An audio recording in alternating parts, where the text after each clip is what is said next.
mata melihat. Bahaya mata ini. Semakin sering melihat dosa maksiat, semakin merapat pintu hati kita.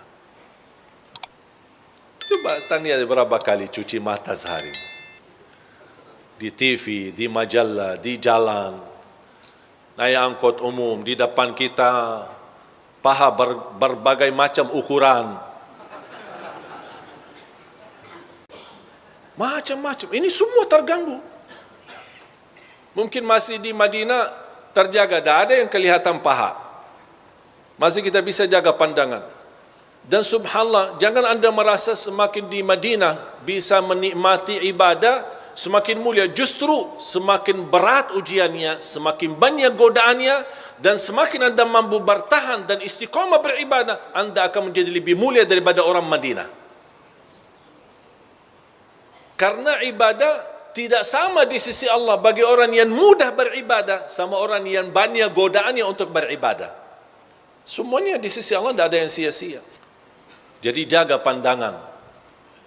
Kalau terpaksa cuci mata boleh sekali. Tapi sekali itu jangan panjang. Sekali melihat, ini bukan hak kita, haram dilihat, bukan muhrim kita. Astaghfirullah. Ya Allah maafkan. Ada yang berkata, oh jadi yang pertama halal, yang pertama boleh, tapi panjang. Dan masih pertama katanya. Astaghfirullahalazim. Apalagi kalau pandangan ini disertai dengan syahwat. Kadang-kadang gara-gara satu pandangan itu bisa membuat orang jatuh cinta. Sambil tidur mimpi perempuan itu. Atau apa yang dia lihat. Sambil terbangun pemikiran, perasaan macam-macam. Sambil berdoa, ya Allah ketemukan lagi kalau dia jodoh saya, ya Allah. Lama kelamaan, ya Allah kalau saya tidak nikah sama dia, saya bisa bunuh diri. Aduh kok berubah semuanya. Itu semua gara-gara pandangan pertama. Makanya di dalam bahasa Arab, wal hubbu minan nadratil ula. Jatuh cinta gara-gara satu pandangan. Ada enggak yang jatuh cinta gara-gara satu pandangan? Kalau masih ikuti satu pandangan dan jatuh cinta dan alhamdulillah bisa dinikahi, alhamdulillah aman. Tapi yang tidak aman, na'udzubillah kalau dia larinya kepada dosa maksiat. Makanya obatnya apa? Rasul sudah memberi obatnya. Kalau anda melihat sesuatu yang haram, bukan hakmu, langsung segera tutupi matamu dan beristighfar. Allah ganti dengan titik cahaya di hati. Tapi kalau dibiarkan dan masih mengikutinya, bahkan bertambah melek matanya, akan syaitan berhasil melimbarkan panahnya, bertambah titik hitam di hati.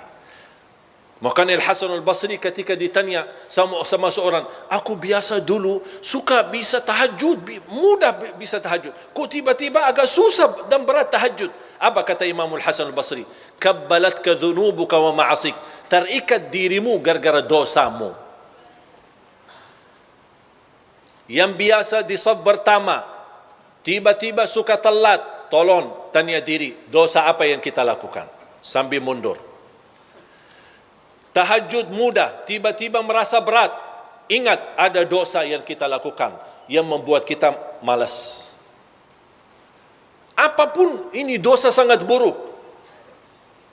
Ada orang yang Masya Allah rutin tidak pernah, jangankan saf pertama, takbiratul ihram sama imam tidak pernah tertinggal. Saya pernah kenal sama ada orang ulama dari India. Usia meninggal beliau 183. Maaf 138. Usia 138. Dan dia ulama besar di India, ulama hadis. Hafal semua buku hadis. Bukhari, Muslim, Abi Daud, Tirmidzi, Nasai, semua hadis hafal. Pernah guru saya bertemu dengan beliau dan mendapatkan ijazah. Ijazah sanad di ilmu hadis. Dan yang membuat beliau kaget, dia bertanya sama guru, Masya Allah fisiknya sehat, pandangannya tajam, Masya Allah, masih mampu di usia yang begitu tua, tapi baca Quran, baca hadis, tapi tidak, istilahnya tidak merasa sulit membacanya. Pandangannya sangat bagus, tajam matanya. Ditanya, kira-kira apa rahasianya?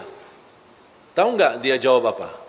Seumur hidupku saya tidak pernah melihat wanita yang bukan muhrim saya. Seumur hidupnya tidak pernah melihat wanita yang bukan muhrim saya. Aduh ya Allah, berapa kali mata kita ini ya Allah. Memang godaannya banyak, apalagi pemuda-pemuda. Facebook, Twitter, WhatsApp, macam-macam, TV. Dan yang lebih aneh kita di Indonesia, kalau Ramadan bukan Ramadan, isi TV sama aja. Dan itu laku di Ramadan. Cuba nonton acara live, yang musik, lagu-lagu apa. Isinya semua wanita berjilbab. Kau datang habis i'tikaf di masjid, pergi ke sana, i'tikaf lagi di TV sampai subuh. Aduh, jadi luar biasa godaan kita ini. Makanya jaga pandangan.